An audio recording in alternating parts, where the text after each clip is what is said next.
आप सभी का स्टडी ओपीएस पे स्वागत है। आशा करते हैं आप लोग अच्छे तरीके से पढ़ाई कर रहे होंगे और सिलेक्शन सीरीज की क्लासेज स्टार्ट कर दी गई हैं। ये आपकी पहली क्लास है। इसमें टोटल आपके जितने भी सब्जेक्ट हैं, एंशिएंट हिस्ट्री है, मिडिवल है, मॉडर्न है, जियोग्राफी है, पॉलिटी है, सब सीरियल से सब कवर कराया जाएगा। और जो आपका लेटेस्ट ट्रेंड और पैटर्न चल रहा है यूपीपीएससी का, वो चाहे आरओ के लिए हो, पीसीएस के लिए हो, दोनों के लिए क्लासेज होने वाली हैं। पूरे यूट्यूब पे आपको फालतू की क्लासेज बहुत सारी मिल जाएगी, जिसमें करंट अफेयर की बहुत सारे लोग क्लासेज चलाते हैं, 10 15 20 क्वेश्चन करवाते हैं और 1.5-2 घंटे आपका खा जाते हैं। तो समय खाने वाले दीमक जो हैं यूट्यूब पे भरे पड़े हुए हैं। अगर आप ऑथेंटिक सोर्स की तरफ नहीं जाएंगे तो जाहिर सी बात है सिलेक्शन लेना असंभव है आज की डेट में।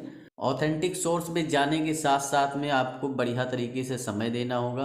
अगर आप जेन्युइन सोर्स की तरफ जाते हैं तभी आपका सिलेक्शन होने वाला है। और सिलेक्शन लेना है तो सीरियस होना पड़ेगा।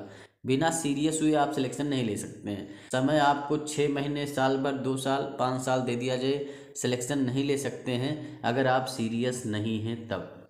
तो सीरियस हो जाइए और जो भी ये क्लासेस चल रही हैं पूरी क्लास देखिए बढ़िया तरीके से। जो चीज़ें आती हैं लिखने की ज़रूरत नहीं है, लेकिन जो चीज़ें नहीं आती हैं उन्हें आप नोट करिए।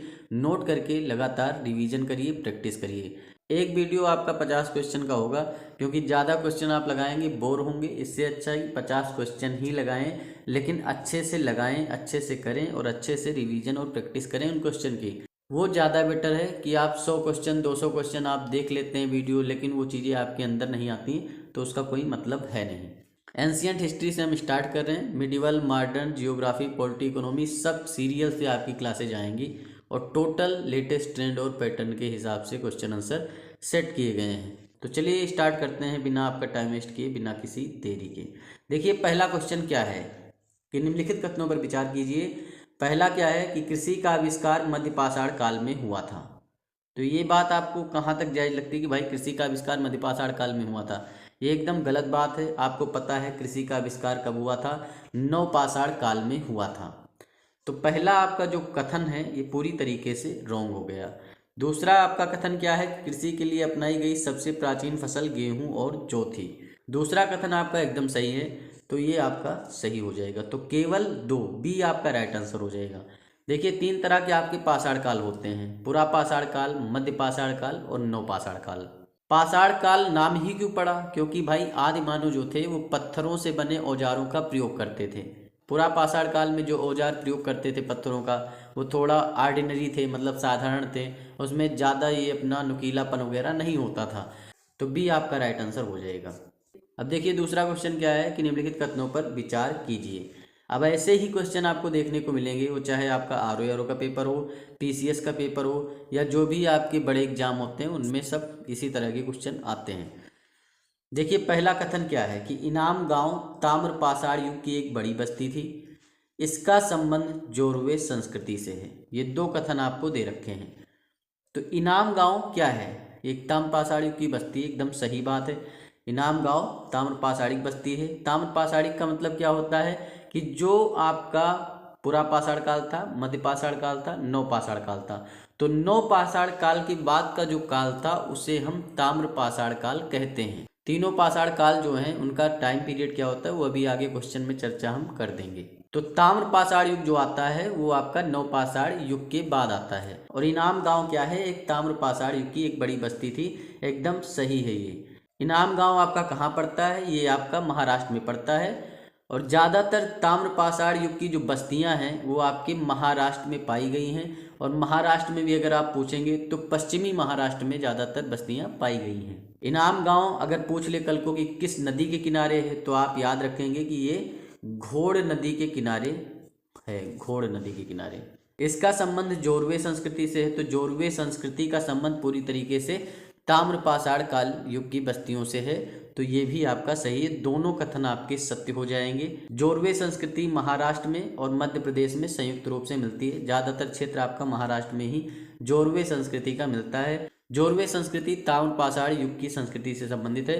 1400 से 1000 ईसा पूर्व की जो संस्कृति है उसे आप जोरवे संस्कृति कहते हैं। तो 1 और 2 आपका राइट आंसर हो जाएगा, सी आपका सही हो जाएगा। देखिए आपका तीसरा क्वेश्चन क्या है कि निम्नलिखित में से किस स्थान से कृषि के प्राचीनतम साक्ष्य प्राप्त हुए हैं? तो इसमें आपका रंगपुर है, बुरजोहोम है, कोल्डिहवा है, आपका मेहरगढ़ है। तो मेहरगढ़ आपका राइट आंसर हो जाएगा। मेहरगढ़ आपके पाकिस्तान में पड़ता है और पाकिस्तान में भी अगर पूछेंगे तो बलूचिस्तान में पड़ता है। यहाँ से गेहूं और जौ के प्राचीनतम साक्ष्य मिले हैं जो कि 7000 ईसा पूर्व के हैं। कच्ची ईंटों से बने आयताकार मकान भी आपके मेहरगढ़ से मिले हैं। देखिए यहाँ पर मेहरगढ़ ऑप्शन में है तो ठीक है, अगर इसमें लहुरा देव होता तो लहुरा देव आप लगा सकते थे, क्योंकि जो लहुरा देव से आपके प्राचीनतम साक्ष्य मिले हैं चावल के वो 8000 से 9000 ईसा पूर्व के हैं और ये लहुरा देव आपका यूपी के संत कबीर नगर में पड़ता है। फिलहाल यहाँ पर मेहरगढ़ है तो मेहरगढ़ आप लगा देंगे। देखिए 5 नंबर क्वेश्चन क्या है कि नीचे 2 वक्तव्य दिए गए हैं, एक कथन है और दूसरा कारण है। तो आप देख लीजिए कथन क्या है कि पल्लवरम नामक स्थान पर प्रथम भारतीय पुरापाषाण संस्कृति की खोज हुई थी। एकदम सही बात है, जो पल्लवरम नामक स्थान है ये तमिलनाडु में पड़ता है और यहीं पर सबसे पहले भारतीय पुरापाषाण संस्कृति की खोज हुई थी। तो कथन तो पूरी तरीके से आपका सत्य है। कारण क्या है? कारण है कि भारत में मनुष्य संबंधी सबसे पहला प्रमाण नर्मदा घाटी में मिला है। ये भी बात सही है, जो मनुष्य संबंधी सबसे पहला प्रमाण है नर्मदा घाटी से मिला है। नर्मदा घाटी आपका मध्य प्रदेश में पड़ता है। दोनों चीज़ें आपकी सही हैं, कथन भी सही है, कारण भी सही है, लेकिन कथन का कारण से कोई संपर्क नहीं बन रहा है। मतलब एक चीज़ होती है ना कि रिलेशन होता है, तो इसमें दोनों में रिलेशन नहीं है। तो सिंपल सी बात है कि ए आर दोनों सही हैं, किंतु आर ए का सही स्पष्टीकरण नहीं है। तो बी आपका राइट आंसर हो जाएगा। देखिए 6 नंबर क्वेश्चन क्या है कि निम्नलिखित में से कौन से वह पहले व्यक्ति थे जिन्होंने 1863 ईस्वी में भारत में पुरापाषाण कालीन औजारों की खोज की। तो इसका सही आंसर हो जाएगा रॉबर्ट ब्रूस फुट। इन्होंने ही सबसे पहले भारत में पुरापाषाण कालीन औजारों की खोज की थी। 7 नंबर क्वेश्चन क्या है कि भारत का सबसे प्राचीन नगर था। तो मोहनजोदड़ो जो है वो आपका सबसे प्राचीन नगर था। मोहनजोदड़ो का सिंधी भाषा में जो अर्थ होता है वो होता है मृतकों का टीला। इनाम गांव आपको मैंने पहले बता दिया, ये ताम्रपाषाण युग की एक बस्ती थी जो कि आपकी महाराष्ट्र में पाई जाती थी, जोरवे संस्कृति से संबंधित है। मेहरगढ़ से कृषि के प्राचीनतम साक्ष्य मिले हैं। काशी आपको पता है भगवान शिव की नगरी है, प्राचीनतम नगरी से कहा जाता है। 8 नंबर क्वेश्चन क्या है कि निम्नलिखित में से किस स्थान का संबंध चावल के प्राचीनतम साक्ष्य से है। मतलब चावल के प्राचीनतम साक्ष्य कहाँ से प्राप्त हुए हैं। तो यहाँ पर आपका रंगपुर है, बुरजहोम है, कोल्डिहवा है और मेहरगढ़ है। तो यहाँ पर आपका सही उत्तर हो जाएगा कोल्डिहवा। कोल्डिहवा से ही आपके प्राचीनतम साक्ष्य मिले हैं चावल के। बुरजहोम से आपका गर्तहोम मिला है। गर्तहोम मतलब होता है गर्त निवास, मतलब पृथ्वी के अंदर जो घर बनाए जाते हैं उसे आप गर्त आवास कहते हैं या गर्त होम भी कहा जाता है। तो गर्त आवास कहाँ से मिले हैं? बुरजहोम से मिले। बुरजहोम आपका कहाँ पड़ता है? ये आपका पड़ता है जम्मू कश्मीर में। मेहरगढ़ से आपको पता है कृषि के प्राचीनतम साक्ष्य मिले हैं, ये पाकिस्तान के बलूचिस्तान में पड़ता है। देखिए 9 नंबर क्वेश्चन क्या है कि मनुष्य ने सर्वप्रथम किस धातु का प्रयोग किया था।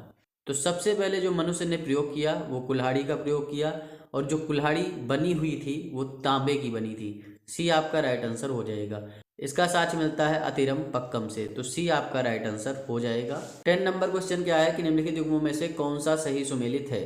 पुरापाषाण काल 5 लाख से 8000 ईसा पूर्व के टाइम पीरियड को कहा जाता है। एकदम सही बात है, जो 5 लाख ईसा पूर्व से लेकर के 8000 ईसा पूर्व तक का टाइम पीरियड है उसे पुरापाषाण काल कहा जाता है।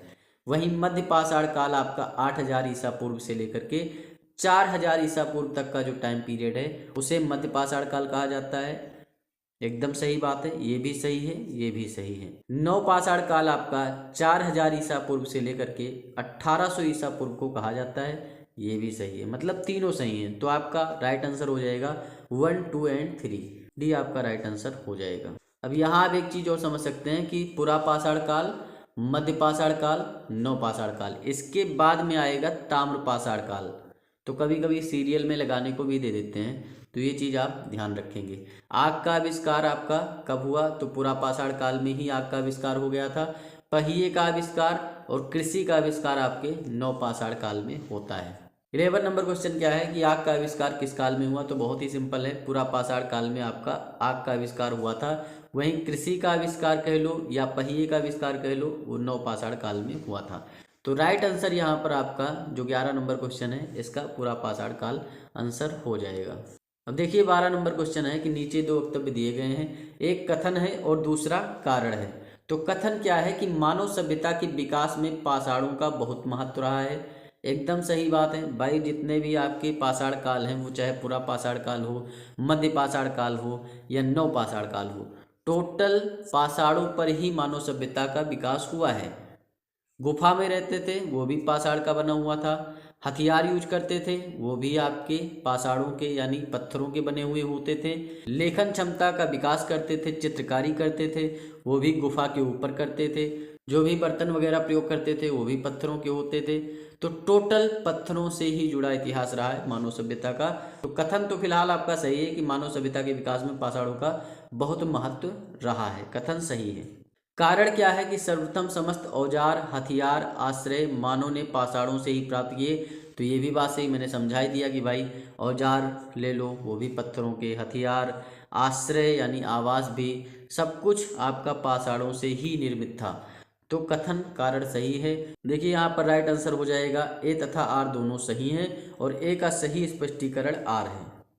एकदम सही, ये आपका राइट आंसर हो जाएगा। देखिए 13 नंबर क्वेश्चन क्या है कि नीचे दो वक्तव्य दिए गए हैं, एक कथन ए है और दूसरा कारण आर है। अब कथन क्या है कि आद्य ऐतिहासिक काल के संबंध में जानकारी पुरातत्व स्रोतों पर ही निर्भर है। कारण क्या है कि आद्य ऐतिहासिक काल में लेखन कला के प्रचलन के बाद भी लेख पढ़े नहीं जा सके हैं। तो देखिए 3 काल होते हैं, आपको बता दें, प्राग ऐतिहासिक काल, आद्य ऐतिहासिक काल और उसके बाद में ऐतिहासिक काल। तो जो प्राग ऐतिहासिक काल है उसमें क्या हुआ है कि उसमें कोई भी लेखन कला के साक्ष्य नहीं मिले हैं। तो उसमें जो भी पुरातात्विक अवशेष हैं उसके हिसाब से प्राग ऐतिहासिक काल के बारे में सारी जानकारी जुटाई गई है। लेकिन जो आद्य ऐतिहासिक काल है उसमें बहुत सारी चीज़ें आपकी लेखन कला की मिली हैं कि हाँ लिखा हुआ मिला है, लेकिन उसे पढ़ नहीं सके हैं। और जब पढ़ ही नहीं सके हैं तो उसके बारे में कोई भी जानकारी पूरी तरीके से विस्तृत ढंग से नहीं बताई जा सकी है। सिर्फ और सिर्फ आपके पुरातत्व स्रोत जो हैं उनके हिसाब से सब कुछ अनुमान लगाया जाता है। तो ए आपका राइट आंसर हो जाएगा। ए तथा आर दोनों सही है और ए का सही स्पष्टीकरण आर है। तो ए आपका सही हो जाएगा। तो इसे आप हमेशा ध्यान रखेंगे कि सबसे पहले प्रागैतिहासिक काल है जिसमें कोई भी लेखन सामग्री नहीं मिली है।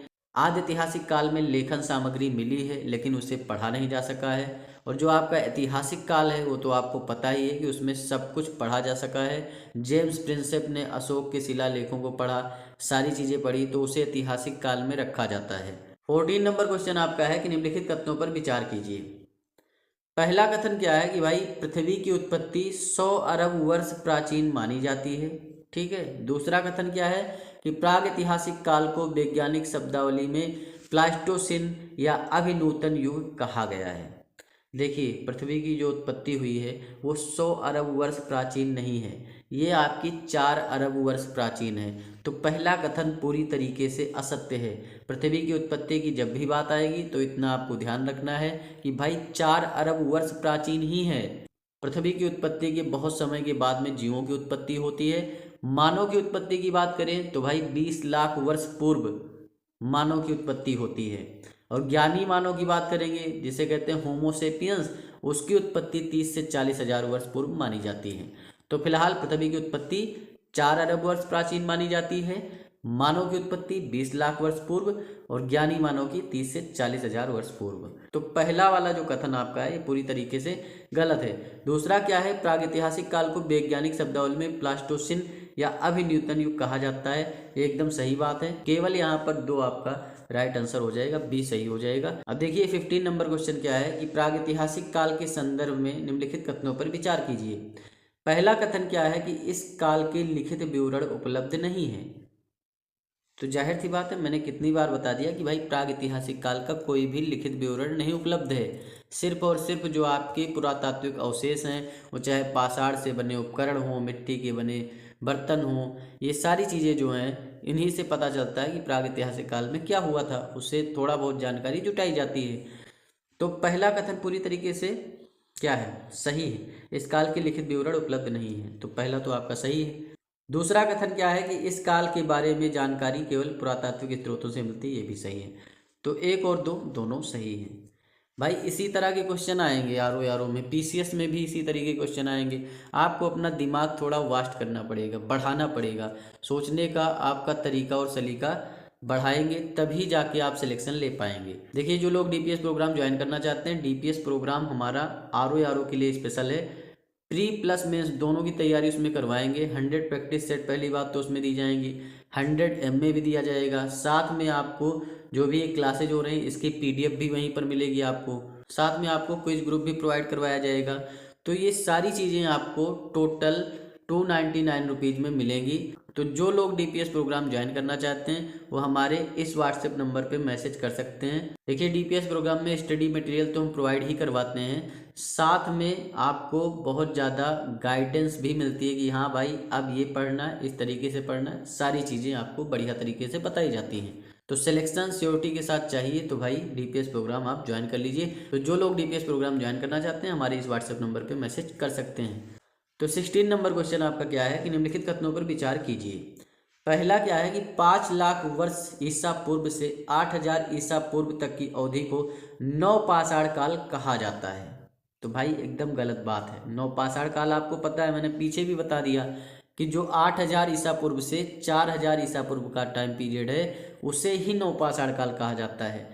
5 लाख ईसा पूर्व से 8000 ईसा पूर्व तक का जो टाइम पीरियड है ये आपका है पुरापाषाण काल का टाइम पीरियड। वहीं 8000 से 4000 जो आपका है ये आपका है मध्यपाषाण काल का, और ये 4000 से 1800 ईसा पूर्व का जो आपका है ये है आपका नवपाषाण काल का। इसके बाद में 1800 से आपका 1300 1200 जो पड़ता है, इसके बाद में आपका ताम्रपाषाणी युग आ जाता है। तो ये आप समझ सकते हैं। तो पहला वाला कथन पूरी तरीके से असत्य है, हम इससे सहमत नहीं हैं। दूसरा कथन क्या कहता है कि यह विभाजन उस समय मानव द्वारा प्रयुक्त औजारों के आधार पर किया जाता है। एकदम सही बात है। जो भी आपका विभाजन किया गया है वो चाहे पुरापाषाण काल का हो, मध्यपाषाण काल का हो, नवपाषाण काल का हो, वो औजारों के इस्तेमाल के आधार पर ही किया जाता है, उनकी बनावट के आधार पर ही किया जाता है। जैसे जैसे औजारों में गुणवत्ता आने लगी वैसे वैसे पाषाण काल का नाम बदलने लगा कि भाई मध्यपाषाण काल आ गया, थोड़ा अच्छे औजार उन्होंने यूज किए, उसके बाद पालिशदार औजार यूज किए तो नवपाषाण काल आ गया। तो ये आपका कथन सही है, तो इससे हम सहमत हैं। बी आपका राइट आंसर हो जाएगा क्योंकि केवल 2 ही सत्य है। 17 नंबर क्वेश्चन आपका क्या है कि पुरापाषाण काल में जीव जिनसे मानव परिचित थे, तो मानव किन जीवों से परिचित थे। देखिए जो बंदर था, बंदर से मानव बढ़िया तरीके से परिचित थे, घुले मिले थे एकदम, कोई दिक्कत की बात नहीं है। वहीं आपका मछली जो था, मछली से बिल्कुल परिचित नहीं थे। हाथी, हाथी से बिल्कुल परिचित थे, मतलब जो आपके स्थल वाले जीव थे उनसे वो परिचित थे। स्थल पे आपके और सारे जीव हैं, हिरण है, बकरी है, भैंस, गाय, बैल, सुअर, बारहसिंघा, हाथी सबसे परिचित थे, लेकिन मछली से नहीं थे। तो आपका 1 और 3 आपका राइट आंसर हो जाएगा, यानी केवल बी राइट आंसर हो जाएगा। 18 नंबर क्वेश्चन क्या है कि निम्नलिखित में से किस पुरातात्विक स्थल से कपड़े की छपाई के अवशेष प्राप्त हुए हैं। मतलब जो कपड़े की छपाई होती है उसके अवशेष किस जगह से मिले हैं, तो उसके अवशेष आपके अतरंजी खेड़ा नामक जगह से मिले हैं। डी राइट आंसर हो जाएगा। नेवासा से अगर बात करें तो नेवासा से आपके सूती कपड़े के साक्ष्य मिले हैं। सूती कपड़े आप समझते हैं, आप पहनते भी होंगे, तो सूती कपड़े के साक्ष्य आपके नेवासा से मिले हैं।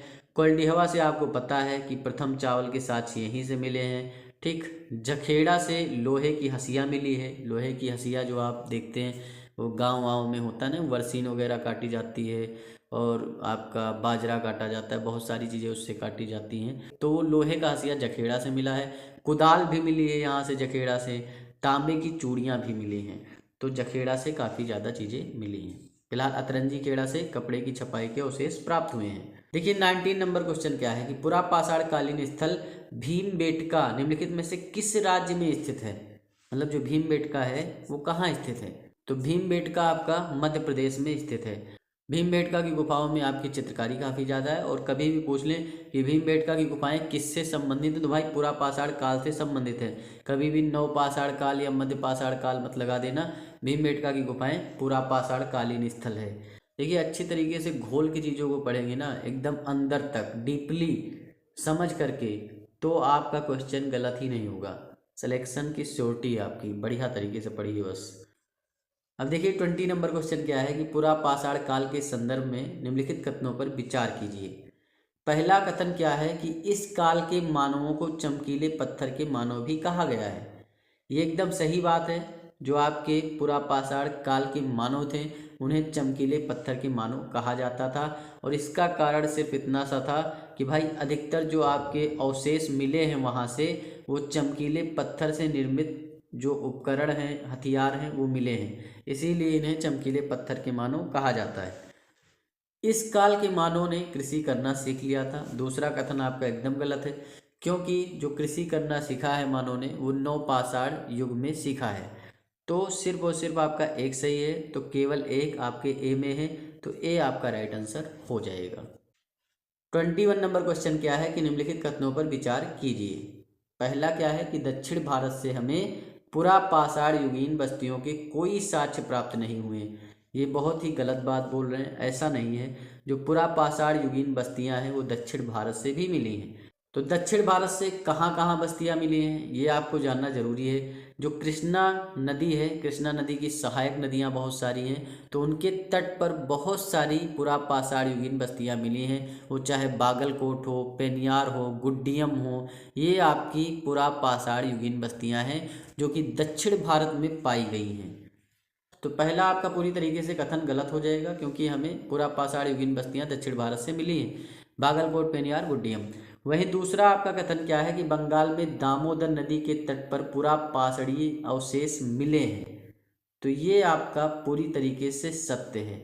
बंगाल में जो दामोदर नदी है उसके तट पर पुरा पाषाण कालीन अवशेष मिलते हैं। तो दूसरा आपका सत्य है और एक असत्य है, तो जाहिर सी बात है बी में आपका केवल 2 है, तो बी आपका राइट आंसर हो जाएगा। अब देखिए यहाँ पर आपको मिलान करना है। सूची 1 है, सूची 2 है, तो यहाँ पर आपको करना है मिलान। अब आदमगढ़ आपको बता दें मध्य प्रदेश में पड़ता है, और मध्य प्रदेश में पड़ता है, और यहाँ से सबसे पहले पशुपालन के प्रथम साक्ष्य मिलते हैं। बागोर भी एक जगह है राजस्थान में, वहाँ से भी पशुपालन के साक्ष्य मिलते हैं, और आदमगढ़ से भी पशुपालन के साक्ष्य मिलते हैं। तो ये आपका क्या है, पशुपालन का प्रथम साक्ष्य एकदम सही है, और आदमगढ़ मध्य प्रदेश में पड़ता है, ये चीज़ आप ध्यान रखेंगे। चिरांद से क्या मिला है, हड्डी के औजार मिले हैं, ये भी एकदम सही है। हस्तिनापुर से कांच की चूड़ियाँ मिली हैं। बुर्जहोम आपका जम्मू कश्मीर में पड़ता है, और यहाँ पर गर्त आवास मिला है। चिरांद आपका बिहार में पड़ता है, ये ध्यान रखेंगे आप, ठीक। बुर्जहोम आपका कहाँ पड़ता है, जम्मू कश्मीर में पड़ता है। ए का पहला, बी का दूसरा, सी का तीसरा और डी का चौथा, तो ए आपका राइट आंसर हो जाएगा। 23 नंबर क्वेश्चन क्या है कि मध्य पाषाण काल के संदर्भ में निम्नलिखित कथनों पर विचार कीजिए। पहला कथन क्या है कि यह काल पुरा पाषाण व नवपाषाण काल के मध्य का संक्रमण काल है। तो एकदम सही बात है भाई, जो पुरा पाषाण काल है उसके बाद मध्य पाषाण काल आता है, फिर आपका नवपाषाण काल आता है। तो पहला कथन पूरी तरीके से सत्य है, हम इससे सहमत हैं। दूसरा कथन क्या है कि इस काल में पत्थर के औजार का प्रयोग नहीं किया जाता था। ये एकदम गलत बात है भाई। मध्य पाषाण काल हो, नवपाषाण काल हो या पुरा पाषाण काल हो, तीनों पाषाण कालों का नाम ही इसलिए पड़ा है क्योंकि वहाँ पर पत्थरों के औजारों का प्रयोग किया जाता था अपने अपने तरीके से। तो केवल एक सही है और ए आपका राइट आंसर हो जाएगा। अब क्या होता था कि जो मध्य पाषाण काल था इसमें माइक्रोलिथ यानी बहुत छोटे पत्थर के औजार बनाए जाते थे, जबकि जो पुरा पाषाण काल था इससे पहले वाला तो उसमें थोड़ा बड़े पत्थरों के औजार बनते थे। और जैसे ही नवपाषाण काल आता है तो नवपाषाण काल में पालिशदार पत्थरों का प्रयोग किया जाने लगता है। वही वाला सिस्टम है कि धीरे धीरे सब अपडेट होता रहता है। तो भाई पुरा पाषाण काल से नवपाषाण काल आते आते मानव सभ्यता में थोड़ा विकास हो चुका था और लोग थोड़ा समझदार हो चुके थे। अब देखिए 24 नंबर क्वेश्चन क्या है कि मध्य पाषाण काल के संदर्भ में निम्नलिखित कथनों पर विचार कीजिए। तो पहला कथन क्या है कि इस काल तक हिमयुग पूरी तरीके से समाप्त हो चुका था। दूसरा कथन है इस काल में जलवायु गर्म तथा आर्द्र हो चुकी थी। तो आपको बताना है कि एक सही है कि दो सही है या दोनों सही है। देखिए जो आपका मध्य पाषाण काल का टाइम पीरियड है वो आपको पता होगा कि 8000 ईसा पूर्व से लेकर के 4000 ईसा पूर्व तक का टाइम पीरियड है। और 8000 ईसा पूर्व आते आते आपका हिमयुग पूरी तरीके से समाप्त हो चुका था। हिमयुग का टाइम पीरियड आपका पूरा पाषाण काल से संबंधित है, जो कि आपका 5 लाख ईसा पूर्व से लेकर 8000 ईसा पूर्व तक चलता है। पूरा पाषाण काल में ही हिमयुग का टाइम पीरियड था, लेकिन जैसे ही आपका मध्य पाषाण काल आता है हिमयुग पूरी तरीके से समाप्त हो चुका होता है। अब जब जो है हिमयुग समाप्त हो गया तो जाहिर सी बात है जलवायु गर्म हो जाएगी और आर्द्र हो जाएगी, क्योंकि हिमयुग है ही नहीं अब। तो जाहिर सी बात है दूसरा कथन तो ऑलरेडी सत्य हो ही गया इसी की वजह से, क्योंकि पहला कथन सत्य है। तो 1 और 2 आपका दोनों सही है, सी राइट आंसर हो जाएगा। अब देखिए 25 नंबर क्वेश्चन है, इसमें आपको मिलान करना है। सूची 1 है, सूची 2 है। अब इसे मिलान करिए कि भाई राजस्थान में कौन सी जगह है। मैंने अभी बताया था कि बागोर, जहाँ से पशुपालन के साक्ष्य मिले हैं उसमें एक जगह बागोर भी है और आदमगढ़ भी है। तो आदमगढ़ तो आपका मध्य प्रदेश में पड़ता है, वहीं बागोर जो पड़ता है वो राजस्थान में पड़ता है। तो आपका ये आप लगा देंगे। एक का दूसरा आप देखिए सिर्फ सी में है, तो वैसे भी टिक लगा सकते हैं, लेकिन क्या है कि आप पूरी तरीके से डिटेल में पढ़ लीजिए। मध्य प्रदेश तो आदमगढ़ आप लगा देंगे, उत्तर प्रदेश महदहा और गुजरात आपका लंघनाज में पड़ता है, यानी लंघनाज आपका गुजरात में पड़ता है। तो ये आपका हो जाएगा कि ए का दूसरा, बी का तीसरा और सी का चौथा और डी का पहला। तो सी आपका राइट आंसर हो जाएगा। एलिमिनेशन मेथड लगा सकते थे, ए का दूसरा आपने देखा वही आपको पता था, डायरेक्ट आप टिक कर सकते थे। कभी कभी पीछे से भी चीज़ों को देख सकते हैं आप कि डी लेकर चलें और डी में ही आपका 1 2 3 4 ABCD में दे रखा है, तो एक ही से आप पिक कर सकते हैं अगर आपको पता है तो। ये जो भी आपकी बस्तियां हैं ये मध्य पाषाण कालीन बस्तियां हैं, ये भी ध्यान रखना। ये लंघनाज है, बागोर है, आदमगढ़, महदहा। अगर पश्चिम बंगाल की बात करूं तो वहाँ पर बीरभानपुर पड़ता है, वो भी आपका मध्य पाषाण कालीन एक बस्ती है। दक्षिण भारत में आपका संगनकल्लू, रेडीगुट्टा ये आपका पड़ता है। तमिलनाडु में टेरी समूह आपका मध्य पाषाण कालीन बस्ती है। तो फिलहाल आपका सी राइट आंसर हो जाएगा। अब यहाँ आप देख सकते हैं ये आपका क्वेश्चन ही आ गया कि बीरभानपुर नामक मध्य पाषाण कालीन स्थल किस राज्य में स्थित है। तो सिंपल सी बात है, मैंने बता दिया था पश्चिम बंगाल में है।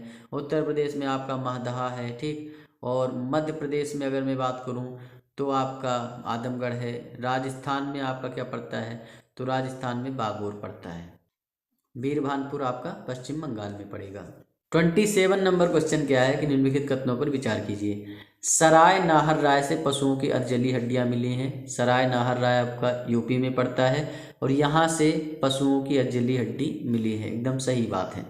महदहा से गर्त चूल्हे का साक्ष्य मिला है। अब गर्त चूल्हा क्या होता है? गर्त चूल्हा होता है जो आपकी भट्टी बनाई जाती है ना, आप आज भी गाँव वाँव में देखेंगे तो जो जलेबी वगैरह सब बनाते हैं ना, तो वो भट्टी नीचे बढ़िया ज़मीन खोद करके उसमें बढ़िया से बनाते हैं।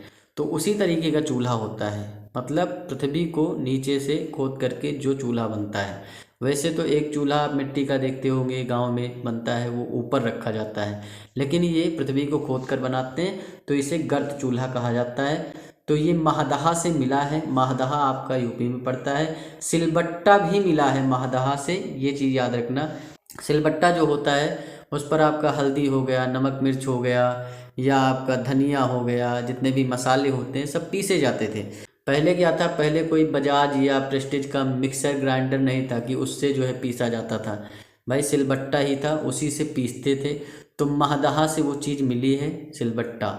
तो आपका 1 भी सही, 2 भी सही, सी आपका राइट आंसर हो जाएगा। चौपानी मांडो भी इलाहाबाद में पड़ता है, वहाँ से भी बर्तन के साक्ष्य मिले हैं, ये भी याद रखना। 28 नंबर क्वेश्चन इन्होंने पूछ लिया कि सराय नाहर राय नामक मध्य पाषाण कालीन स्थल किस राज्य में स्थित है।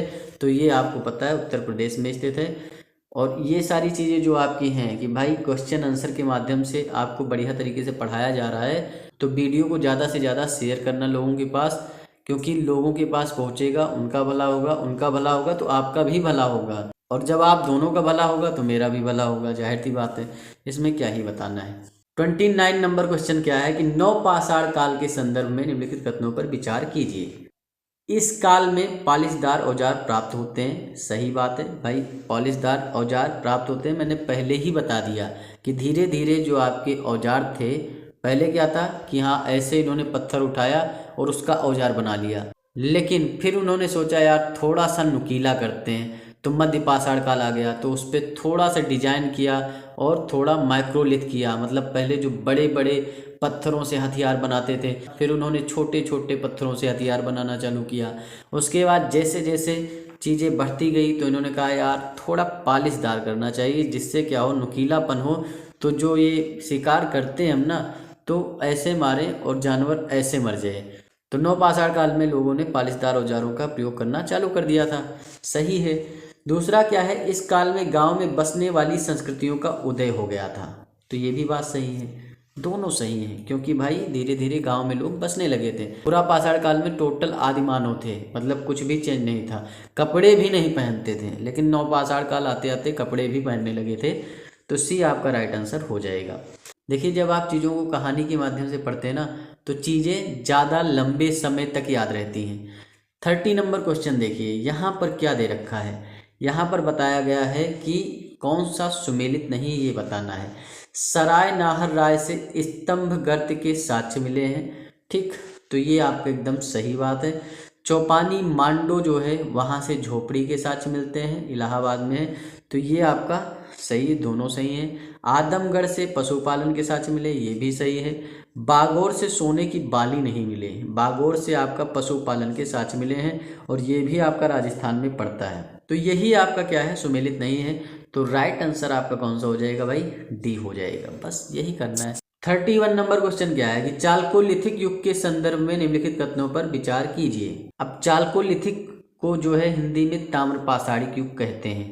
मैंने पहले बताया नवपाषाण युग के बाद ही आपका ताम्रपाषाण युग आया है। पहला कथन क्या है कि लगभग 1800 ईसा पूर्व से 800 ईसा पूर्व के मध्यकाल को चालकोलिथिक युग कहते हैं। आपको बता दिया गया था भाई 4000 ईसा पूर्व से लेकर 1800 ईसा पूर्व तक तो नवपाषाणिक काल था, उसके बाद ही ताम्रपाषाणिक युग आया है। तो 1800 से 800 ईसा पूर्व तक का जो टाइम पीरियड है वो ताम्रपाषाणिक युग ही है।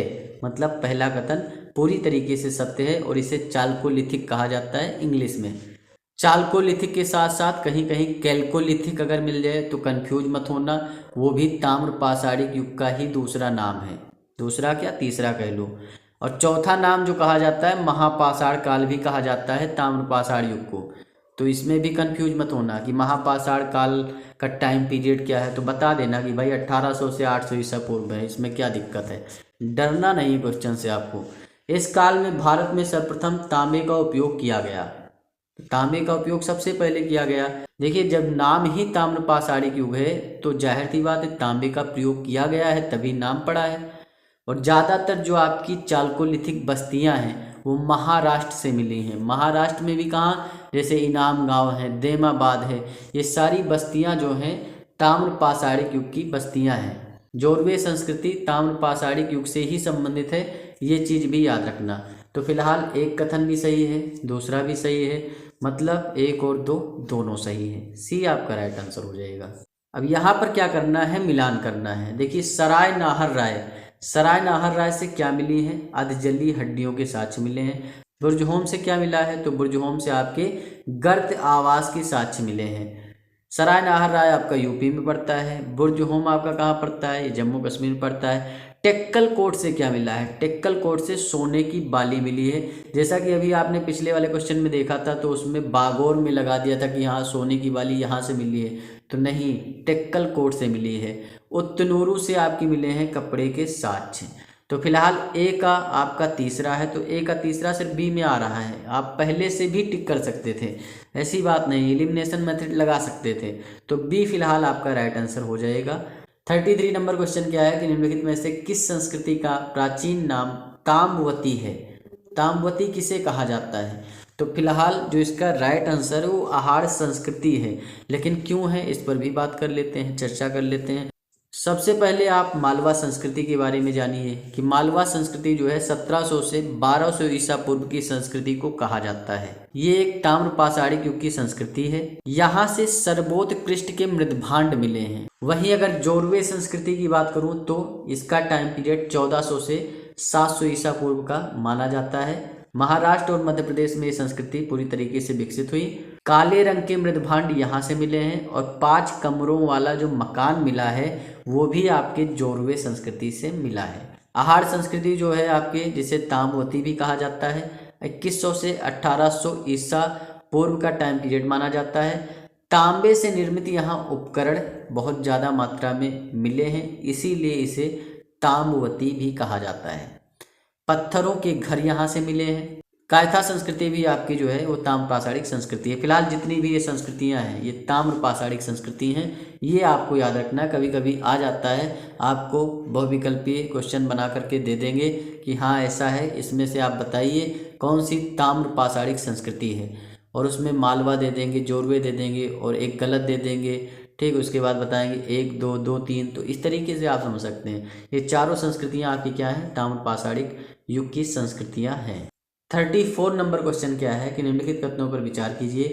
ताम्र पाषाणिक संस्कृति के सबसे ज़्यादा स्थल पश्चिमी उत्तर प्रदेश से मिले हैं। पश्चिमी उत्तर प्रदेश से नहीं मिले हैं, ये गलत बात है।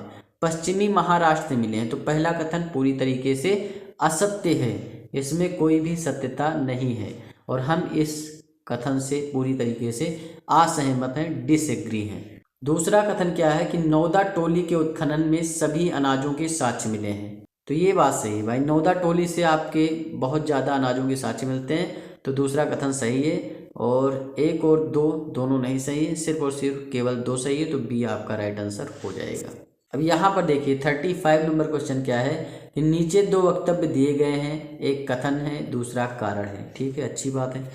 कथन क्या है कि 1200 ईसा पूर्व के लगभग ताम्र पाषाणिक संस्कृति विलुप्त हो गई थी। तो ये एकदम सही है कि 1200 ईसा पूर्व के लगभग जो है ताम्र पाषाणिक संस्कृति विलुप्त हो गई, इसमें कोई भी गलत कथन नहीं है, कथन एकदम सही है। कारण क्या है कि ताम्र पाषाणिक बस्तियों के लुप्त होने का प्रमुख कारण अत्यल्प वर्षा माना जाता है, मतलब बहुत कम वर्षा होती है। जैसे आपका विदर्भ का क्षेत्र है महाराष्ट्र में, तो वहाँ पर एक हिसाब से वर्षा बहुत ही कम होती है। तो उसी तरीके से जो ताम्र पाषाणिक युग की बस्तियाँ थी उनके विलुप्त होने का एक महत्वपूर्ण कारण जो है वो अत्यल्प वर्षा है, यानी बहुत कम वर्षा होती थी इसीलिए। तो ए आर दोनों सही है और ए का सही स्पष्टीकरण आर है, तो ए आपका राइट आंसर हो जाएगा। 36 नंबर क्वेश्चन क्या है कि निम्नलिखित में से किसने मध्य पाषाण कालीन स्थलों की सर्वप्रथम पहचान विंध्य क्षेत्र में की थी। विंध्य क्षेत्र आपको पता है कि नर्मदा घाटी के आसपास का जो क्षेत्र पड़ता है वो आपका विंध्य क्षेत्र कहलाता है और ये मध्य प्रदेश में पड़ता है। तो सबसे पहले मध्य पाषाण कालीन स्थल की सर्वप्रथम पहचान विंध्य क्षेत्र में की थी आपके सी कार्लाइल ने, डी आपका राइट आंसर हो जाएगा। 37 नंबर क्वेश्चन क्या है कि नीचे 2 वक्तव्य दिए गए हैं, एक कथन ए है और दूसरा कारण आर है। तो कथन क्या है कि सिंधु सभ्यता की सबसे महत्वपूर्ण विशेषता इसकी नगर नियोजन प्रणाली थी। एकदम सही बात है, जो सिंधु सभ्यता थी उसकी नगर नियोजन प्रणाली सबसे प्रमुख इसकी विशेषता थी। तो कथन पूरी तरीके से सत्य है। सिंधु सभ्यता एक नगरीय सभ्यता थी, तो ये कारण भी सही है भाई, जाहिर सी बात है नगरीय सभ्यता थी, इसीलिए इसकी जो नगर नियोजन प्रणाली है सबसे महत्वपूर्ण विशेषता थी। तो ए आर दोनों सही हैं और ए का सही स्पष्टीकरण आर है, तो ए आपका राइट आंसर हो जाएगा। अब देखिए सिंधु सभ्यता पर हम लोग आ गए हैं। टोटल आपका जो भी पुरा पाषाण काल था, मध्य पाषाण काल था, उसके क्वेश्चन आंसर हमने किए बढ़िया तरीके से। अब आप सिंधु सभ्यता पे आ चुके हैं, अभी 37 क्वेश्चन हुआ है। धीरे धीरे इसी तरीके से हम बढ़ते बढ़ते आपका बौद्ध जैन सारे क्वेश्चन आंसर करेंगे और चीज़ों को बढ़िया तरीके से समझेंगे। 38 नंबर क्वेश्चन क्या है कि लोथल के संदर्भ में निम्नलिखित कथनों पर विचार कीजिए। तो पहला कथन क्या है कि यह एक प्रमुख गुप्तकालीन स्थल है। तो भाई एकदम गलत चीज़ है, ये आपका गुप्तकालीन स्थल नहीं है, ये आपका सिंधु सभ्यता से रिलेटेड एक स्थल है लोथल। यहाँ से युगल समाधियों के साक्ष्य प्राप्त हुए हैं, ये सही है। लोथल आपका सिंध घाटी सभ्यता से संबंधित है। यहाँ से गोदीवाड़ा यानी ये डॉकयार्ड का साक्ष्य मिलता है। लोथल से ही फारस की मुद्राएं भी मिलती हैं। 3 युगल समाधि के साक्ष्य भी लोथल से ही मिलते हैं और आटा पीसने का पाठ जो मिलता है वो लोथल से मिलता है। तो दूसरा आपका सही हो जाएगा, केवल बी राइट आंसर हो जाएगा। 39 नंबर क्वेश्चन क्या है कि यह पंजाब में स्थित सिंध घाटी सभ्यता का स्थल है और यहाँ से संस्कृति के 5 चरण प्राप्त होते हैं और यहाँ से तांबे की कुल्हाड़ी एवं एक कब्रगाह में आदमी के साथ कुत्ते को दफनाने का साक्ष्य मिलता है। मतलब तांबे की कुल्हाड़ी भी मिलती है और कब्र है, कब्र में आदमी के साथ कुत्ता बढ़िया आराम से लेटा हुआ है। तो ये कौन सी जगह है? तो भाई पंजाब का नाम आया तो तुरंत आप रोपड़ लगा देंगे। आप ऐसे भी देख सकते हैं कि हड़प्पा, आपका हड़प्पा सभ्यता जो पड़ता है वो आपका सिंध घाटी सभ्यता से रिलेटेड है, ये आपका पाकिस्तान में पड़ेगा। वहीं लोथल जो आपका पड़ता है गुजरात में पड़ता है, कालीबंगा आपका राजस्थान में पड़ता है, तो रोपड़ ही बचा, रोपड़ ही पंजाब में पड़ता है। तो सी राइट आंसर हो जाएगा। 40 नंबर क्वेश्चन आपका क्या है कि सिंध घाटी सभ्यता के संदर्भ में R37 क्या है? देखिए R37 आपका कब्रगाह है, तो राइट आंसर आपका ए हो जाएगा। अब देखिए 41 नंबर क्वेश्चन आपका क्या है? सूची 1 है, सूची 2 है और सिंध घाटी सभ्यता के विस्तार के संदर्भ में मिलान करना है। यहाँ पर पूर्व में आपका क्या पड़ता है? पूर्व में आपका पड़ता है आलमगीरपुर, उत्तर प्रदेश में पड़ता है। ये ऐसे आप देखेंगे तो ये आलमगीरपुर यहाँ पर पड़ेगा। पश्चिम में जो आपका पड़ता है वो आपका सुतका गेंडोर पड़ता है, ये पाकिस्तान के बलूचिस्तान में पड़ता है। ठीक, ये आप ध्यान रखेंगे, ये आपका पाकिस्तान में पड़ता है, ये आपका यूपी में पड़ेगा। वहीं अगर आप देखेंगे कि उत्तर में, तो उत्तर में जम्मू कश्मीर में आपका मांडा पड़ता है, तो आपका सी का चौथा हो जाएगा। और दक्षिण में आपका क्या हो जाएगा? नर्मदा नदी या नर्मदा घाटी कह सकते हो। तो आप मिलान यहाँ पर कर सकते हैं बहुत आराम से। पूर्व में आपका क्या पड़ रहा है? आलमगीरपुर यूपी में।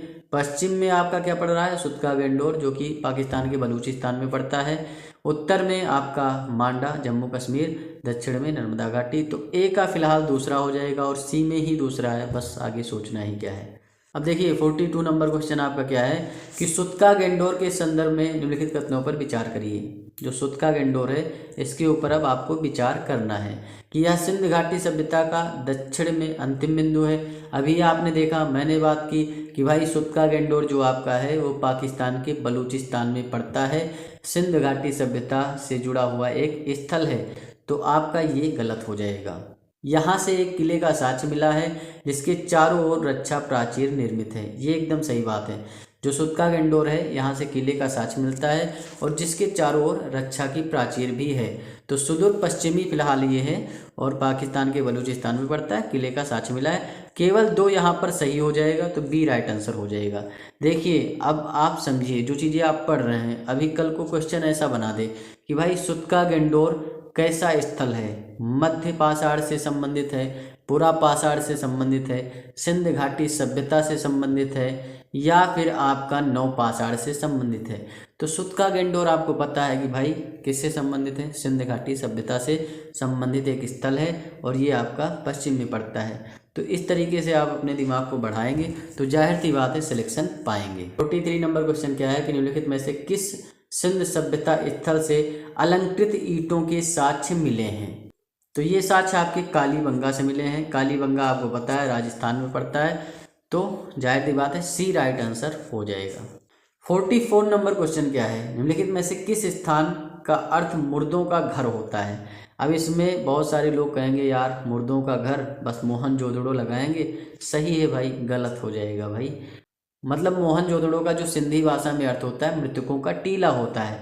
मुर्दों का घर जो होता है वो लोथल को कहा जाता है। लोथल आपको पता है गोदीवाड़ा है, ठीक, डॉकयार्ड है, गुजरात में पड़ता है। तो लोथल आपका ये हो जाएगा और भोगवा नदी के तट पर है लोथल, ये भी याद रखना। तो लोथल को कहा जाता है मुर्दों का घर। 45 नंबर क्वेश्चन है, यहाँ आपको मिलान करना है, सही सुमेलित कौन सा है कौन सा नहीं है। भाई हड़प्पा आपका रावी नदी पे एकदम सही है, चन्हूदड़ो सिंधु नदी पे है, कालीबंगा आपके घग्गर नदी पे है। सही है, तीनों सही हैं। आपका क्या हो जाएगा? 1, 2 और 3, डी राइट आंसर हो जाएगा। हड़प्पा आपका कहाँ पड़ता है? पाकिस्तान में। चन्हूदड़ो भी वहीं पड़ता है, कालीबंगा राजस्थान में पड़ता है। देखिए चन्हूदड़ो के उत्खनन से संबंधित है, तो कौन संबंधित है? दयाराम साहनी संबंधित है? नहीं भाई, दयाराम साहनी आपकी हड़प्पा सभ्यता के उत्खनन से संबंधित है। ये रावी नदी के तट पर जो हड़प्पा सभ्यता थी 1921 में, इसकी खुदाई दयाराम साहनी ने ही करवाई थी। तो ये नहीं होगा। गोपाल मजूमदार एकदम सही है। चन्हूदड़ो की जो खुदाई करवाई है वो 1931 में आपके गोपाल मजूमदार ने करवाई है। वहीं रविंद्रनाथ बिष्ट जो आपके हैं, इन्होंने धोलावीरा की खुदाई करवाई। धोलावीरा आपकी लूनी नदी के पास में पड़ता है गुजरात में, ये आप याद रखेंगे। अब यहाँ पर आप देखिए 47 नंबर क्वेश्चन है, धोलावीरा आपका गुजरात में पड़ता है, सही बात है। धोलावीरा के बारे में मैंने बताया भी कि लूनी नदी के किनारे पड़ता है। रविंद्रनाथ बिष्ट ने इसकी खुदाई करवाई थी। डिटेल में चीज़ों को पढ़ेंगे तब ज़्यादा सही रहेगा। चन्हूदड़ो माउंट मोगरी जिला है, ये गलत बात है। चन्हूदड़ो आपका सिंध प्रांत में पड़ता है, माउंट मोगरी जिला नहीं पड़ता है, तो दूसरा आपका गलत हो जाएगा। मोहनजोदड़ो आपका सिंध प्रांत में पड़ता है, तीसरा सही। 1 और 3 आपका सही है, तो बी राइट आंसर हो जाएगा। 48 नंबर क्वेश्चन क्या है कि सिंध सभ्यता का धोलावीरा नगर निम्नलिखित में से किस नदी के तट पर स्थित है? तो लूनी नदी के तट पर स्थित है। मैंने पहले ही बता दिया था कि गुजरात में पड़ता है, लूनी नदी के तट पर स्थित है। रावी नदी के किनारे हड़प्पा सभ्यता पड़ता है, ये चीज़ आपको पता होना चाहिए। माही जो नदी है वो आपके कर्क रेखा को 2 बार काटती है, ये चीज़ आप ध्यान रखेंगे। 49 नंबर क्वेश्चन आपका क्या है, यहाँ पर भी आपको मिलान करना है और बताना है कि कौन सा सुमेलित है कौन सा नहीं है। कालीबंगा आपका राजस्थान में पड़ता है, एकदम सही बात है, और घग्गर नदी के किनारे है, ये भी याद रखना। हनुमानगढ़ जिला पड़ता है, वहीं पर ये कालीबंगा पड़ता है, राजस्थान के हनुमानगढ़ जिले में। कोटदीजी आपका सिंध प्रांत में पड़ता है, फजल अहमद ने इसकी खोज की थी, इसकी खुदाई करवाई थी, तो कोटदीजी आपका सिंध प्रांत में सही, ये भी सही है। रंगपुर आपका कहाँ पड़ता है? रंगपुर आपका हरियाणा में नहीं पड़ता है। रंगपुर जो जगह है ये आपका मादर नदी के किनारे पड़ता है, सबसे पहली बात। रंगनाथ राव ने इसकी खुदाई करवाई थी और ये गुजरात में पड़ता है, तो तीसरा फिलहाल गलत आपका है, हरियाणा में नहीं पड़ेगा, गुजरात में ही पड़ता है। लोथल भी आपका गुजरात में पड़ता है, धोलावीरा भी आपका गुजरात में पड़ता है, और रंगपुर भी आपका गुजरात में पड़ता है। 1 और 2 आपका सही है, तो ए राइट आंसर हो जाएगा। 50 नंबर क्वेश्चन क्या है कि निम्नलिखित में से सुमेलित है? कालीबंगा घग्गर नदी के किनारे पड़ता है, एकदम सही बात है। अलंकृत ईंटों के साथ छाप के कालीबंगा से ही मिलते हैं। कोटदीजी आपका सिंधु नदी पे पड़ता है, सही बात है। रंगपुर आपका ब्यास नदी पे नहीं पड़ता है, मादर नदी पे पड़ता है, ये आपका गलत दे रखा है। और रंगपुर मादर नदी गुजरात, रंगनाथ राव ने जो है इसकी खुदाई करवाई थी, तो रंग से रंगनाथ राव आप जो है कोरिलेट भी कर सकते हैं, और ये गुजरात में पड़ता है, तो तीसरा आपका गलत है, ये 2 आपके सही हैं। 1 और 2 आपका राइट आंसर हो जाएगा। तो 50 क्वेश्चन हम देंगे हर क्लास में सिलेक्शन सीरीज के, और इसी में पूरा सिलेबस आपका कंप्लीट हो जाएगा। लगभग 50 क्वेश्चन में 1 घंटे का टाइम लग ही जाएगा, इससे कम तो नहीं लगना है। और जो भी चीज़ें क्लास में होंगी, ऐसा नहीं सिर्फ क्वेश्चन होंगे, क्वेश्चन के ऊपर जो चीज़ें बताई जाती हैं वो भी आपके लिए इम्पोर्टेंट हैं। और सिलेक्शन लेना है तो सीरियस होना पड़ेगा। डीपीएस प्रोग्राम जो लोग ज्वाइन करना चाहते हैं हमारे इस व्हाट्सएप नंबर पे मैसेज कर सकते हैं, उसमें डेली गाइडेंस वगैरह सारी चीज़ें आपको मिलेंगी। जो डीपीएस प्रोग्राम है डेली प्रैक्टिस सेट का, इसमें आपका प्री और मेंस दोनों कवर कराया जाएगा। तो जो लोग ज्वाइन करना चाहते हैं हमारे इस व्हाट्सएप नंबर पे मैसेज कर सकते हैं। मन लगा के पढ़ाई करते रहिए, चैनल को सब्सक्राइब करिए, वीडियो को लाइक करिए, शेयर करिए। मिलते हैं नेक्स्ट वीडियो में। धन्यवाद, थैंक यू, शुक्रिया।